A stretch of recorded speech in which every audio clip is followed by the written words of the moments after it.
কখনোই তাদের কাছে যাবেন না যারা বিপদে পাশে থাকে না, যারা উপকার করে খোঁটা দেয়, যারা আপনার সফলতা দেখতে পারে না, যারা গোপন কথা ফাঁস করে দেয়, যারা কৃতজ্ঞতা স্বীকার করে না, যারা পিছনে গীবত করে, যারা শুধু নিতে চায় কিন্তু দিতে চায় না, এই সকল মানুষদের থেকে যত দূরে থাকবেন ততই শান্তি।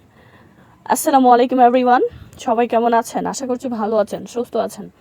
আমি মারিয়াম আক্তার, আপনাদের বোন, প্রিয় বোন, চলে আসছি ঢাকা সাভার থেকে নতুন একটি ব্লগ ভিডিও নিয়ে। আজকের ব্লগ ভিডিওটা সকাল থেকেই শুরু করলাম। তো প্রতিদিনের মতো আমার বিশ্বাস আজকের ব্লগ ভিডিওটা আপনাদের কাছে ভালো লাগবে। আর অবশ্যই যাওয়ার আগে আপনাদের সুন্দর মনের কমেন্টটি আমাকে করে যাবেন। আপনাদের কমেন্টগুলো পড়তে এবং লিখতে, কমেন্টের উত্তর দিতে ভীষণ ভালোবাসি আমি। তো আর কথা না বাড়াই চলেন মূল ভিডিওতে যাওয়া যাক। ভিডিও শুরুতেই দেখতে পাচ্ছেন আমি সকালে নাস্তা তৈরি করতেছি। এগুলো গতকালকে রাতে পিঠা ছিল, সেই পিঠাগুলোকে মাঝখানে স্লাইস করে আবার ডিম দিয়ে ফ্রাই করা হচ্ছিল। এটা হচ্ছে গোটা পিঠা বা মেরা পিঠা বলা হয়। তো ওগুলো হচ্ছে চালের গুঁড়া দিয়ে বেসিক্যালি তৈরি করা হয়, বাট এগুলো হচ্ছে আটার তৈরি। কিন্তু টেস্ট কিন্তু মন্দ লাগে না। এগুলো নতুন করে এরকম অল্প তেলে আমরা ভাজলাম, মানে টেস্টটা অদ্ভুত, অন্যরকম একটা মজা। আপনারা ট্রাই করতে পারেন যদি কেউ। আমরা নর্মালি হচ্ছে মেরা পিঠার ভিতরে পুলি পিঠা দিই, তারপরে হচ্ছে তরকারি দিয়ে খাই। পুলি যদি না থাকে অনেকভাবে খাওয়া যায়, কিন্তু এভাবেও খাওয়া যায়, ভীষণ ভালো লাগে। তো সকালবেলা সাহেব একা একা করতে চাচ্ছিল, পরে আমি ওকে সাহায্য করলাম আর একটু ভিডিও শেয়ারও করলাম আপনাদের সাথে। তো এভাবে পেঁয়াজ রসুন সবটা দিয়ে দিলাম উপরে, সুন্দর করে আস্তে আস্তে ফ্রাই হবে। পেঁয়াজ কাঁচামরিচের ডিমের এরোমাটা চলে যাবে পিঠার মধ্যে। তো পিঠা আর এগুলো মাঝখানে কামড় কামড় দিয়ে দিয়ে খেলে অনেক বেশি মজা লাগে। আমরা তো খেলাম মজা করে। ঘুম থেকে উঠে একই ধরনের খাবার খেতে খেতে কিন্তু আসলে বোর হয়ে যায় ছোটরা বড়রা সবাই। তো এই ধরনের ডিফারেন্টভাবে যদি নাস্তাটা উপস্থাপন করা হয়, খেতেও যেরকম মজার, আর কি বলবো, তৈরি করাটাও ঝামেলা মুক্ত, এতটাও ঝামেলা না। ভাপে দিয়ে তৈরি করা গোটাটা বা মেরা পিঠাটা, দেন হচ্ছে ওইটাকে ওইরকম ডিম দিয়ে ফ্রাই করা। তো যাই হোক, আমার ডিমের নাস্তা ফাইনাল লুক হচ্ছে এটা। দেখতে বেশ অনেক ইয়ামি লাগছে। আই হোপ আপনারা এভাবে ট্রাই করবেন। আর আজকে এখন তৈরি করব যে সেটা হচ্ছে দুপুরের রান্নার রেসিপিটা দেখাচ্ছি। মুখি না, এটা কচুই, নারিকেলের কচু নামের একটা কচু আছে, যে কচুটা দিয়ে আমি প্রায় সময় খাসির গোস্ত, গরুর গোস্ত, চিকেন, ইভেন মাছ, হ্যাঁ সব, মানে যা মন চায় তা দিয়ে আপনি খাইতে পারবেন, সেটার সাথেই ও অ্যাডজাস্ট করতে পারে। খুবই মজা লাগে, ঠিক আছে। তো এখানে আমরা মাটির চুলায় রান্না করবো দুপুরবেলা। অনেক রোদ ছিল গাছ, তারপর ওই রোদের মধ্যে আমার আম্মা রান্না করছে বহুত কষ্ট করে। আজকে মন চাইল আর কি যে মাটির চুলায় রান্না করে খাবো। তো এখানে মশলা সহ পেঁয়াজ কুচি সহ সবই, কচুটা ভাপ দেওয়া হয়েছিল আগে থেকেই। এখন শুধু মেন রান্নার উপকরণ, প্রথমে হচ্ছে তেল যুক্ত পেঁয়াজটাকে ফ্রাই করা হলো। তারপরে মশলাটা পরিমাণ মতো যা যা ছিল, হলুদের গুঁড়া, মরিচের গুঁড়া, ধনিয়া গুঁড়া, সামান্য জিরা গুঁড়া, সব কিছু দিয়ে পরিমাণ মতো লবণ দিয়ে একটু পানি দিয়ে মশলাটাকেও কষানো হবে। তারপরে মশলা কষানোকৃত যে মশলাটা, সেটার ভিতরে মাছটা দেওয়া হবে। মাছ অ্যাজ ইউজুয়াল, এটা সি ফিশ রান্না করতেছি, টুনা ফিশ দিয়ে হচ্ছে কচুর মুখি বলে ফেলতেছি বারবার। টুনা ফিশ দিয়ে কচু, নারিকেলের কচু, খাইতে কিন্তু মন্দ লাগে না, ভীষণই মজা লাগছে। তো এই যে মশলা কষানোর মধ্যে কিন্তু মাছটা আস্তে আস্তে দেওয়া হইতেছিল। আর এই মাছটা রান্না করতেও বেশি ঝামেলা নাই, যেমনি মন চায় হেমনি রান্না করা যায়। আমার বান্ধবী জীবনের প্রথমে মাছ খাওয়ার পরে ও ফ্যান হয়ে গেছিল।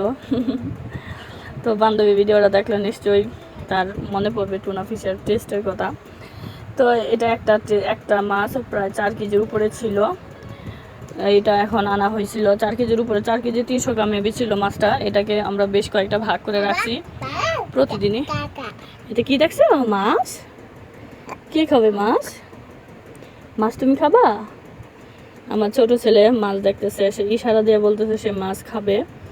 তো এইখানে মাছটা কষানোর পরে কিন্তু কচুটা দেওয়া হয়েছিল। সেই কচুটা দেওয়ার পরে একসাথে পানি দেওয়া হয়েছে। কচুটা কিন্তু আগে থেকে সিদ্ধ করা, এখন আর বেশি নাড়াচাড়া করবে না। আমার মা ঝোলটাকে জাস্ট শুকায় ফেলবে। তো এই যে ঝোলটা শুকানোর পরে এই যে ফাইনাল লুকটা অনেক বেশি ইয়ামি হয়েছে গাইস। আর তরকারিটা কি বলবো, উপরে ঝোলটা, উপরে তেলটা উঠে আসছে, নিচের ঝোলটা, আর নারিকেলের কচুগুলো কিন্তু মজা, মাছটা মজা, দুইটা একসাথে মিলে একদম মজা হয়েছে অনেক। তো সকালে নাস্তা আর এই যে দুপুরে নাস্তা মোটামুটি আপনাদের সাথে শেয়ার করা শেষ, ঠিক আছে। এখন দেখাবো আপনাদের সাথে বিকেলবেলা ঘুরতে যাওয়ার কিছু, আমার বাসার আশেপাশে কিছু প্রাকৃতিক দৃশ্য, ঠিক আছে। ভিডিওটি দেখতে দেখতে যারা এ পর্যন্ত চলে আসছেন তাদেরকে অনেক বেশি ধন্যবাদ। যারা ভিডিওতে এখন পর্যন্ত একটা লাইক দেন নাই, প্লিজ একটা লাইক দিয়ে বাকিটুকু দেখে নেবেন। এবং আমার ভিডিওটি অবশ্যই আপনাদের মনে ধরে থাকলে, আমার ভিডিও এরকম আরও দেখতে চাইলে অবশ্যই চ্যানেলটি সাবস্ক্রাইব করে পাশে থাকবেন। আর এখন দেখতেছেন আমি হচ্ছে এক ধরনের কালা একটা ফল খাচ্ছি। এই ফলের নামটা অ্যাকচুয়ালি আমার মনেই থাকে না। তো এখানে আসছিলাম মাঝিকে আমরা হচ্ছে টাকা দিব, ঠিক আছে। আমি আর বান্ধবী ছেলে পেলে সবাই মিলে আমরা ওই দিন ঘুরতে গেছিলাম, টাকা ছিল না, তো ওনারা বলছে পরে টাকা দিব। তো এর জন্য পরে আজকে 40 টাকা নিয়ে আসা ওনাকে দিয়ে দিলাম, ঠিক আছে। তো এদিকে দেখেন আমার আম্মা একটা গাছের চারা পাইছে। আসলে এদিকে হচ্ছে সব ক্ষেতে মোটামুটি অনেক চাষাবাদ করা হয়, যার ফলে এখানে অনেক কিছুই গাছ পাওয়া যায়। তো এখানে হচ্ছে ঢেঁড়সের গাছ। তো আম্মাকে বলতেছিলাম যে আম্মা ঢেঁড়সের সিজন তো চলেই গেছে, গাছগুলো সব মরে মরে গেছে, লাগালে হবে কি না। আম্মা বলছে ঢেঁড়স নাকি সারা বছরই হয়, লাগায় রাখো। তো ঢেঁড়সের ফুলগুলো কিন্তু মাশাআল্লাহ অনেক সুন্দর লাগে। দেখেন আমার চিজের কি অবস্থা, ছোট্ট মিয়া সে একা একা নৌকায় উঠছে, দেখছেন। আদোয়া বুড়ি একা একা ভয় পাচ্ছে, আর ও কিন্তু উঠে গেছে।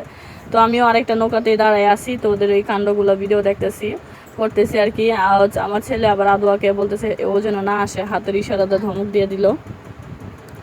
তো আমি ভয় পাচ্ছিলাম ও আবার এদিক সেদিক পড়ে আবার যায় না কি, এজন্য তার ভাই আবার চলে আসছে। দেখেন ও হচ্ছে রহমাতুল্লাহ। তো এই ছোট্ট দুইটা এর কি, হ্যাঁ বেবি নাকি আদোয়া। তো এই তো আমার টুনাটুনিরা এখানে খেলাধুলা করতেছে, আর আমি হচ্ছি আপনাদের থেকে বিদায় নিতে চাচ্ছি। আমাকে বিদায় দিয়ে দেন। দেখা হবে নতুন কোনো ভিডিওতে, সে পর্যন্ত সবাই দাঁড়াও, দেখা হবে নতুন কোনো ভিডিওতে, সে পর্যন্ত সবাই ভালো থাকবেন, সুস্থ থাকবেন। আল্লাহ হাফেজ। তুমি বলে দাও আল্লাহ হাফেজ।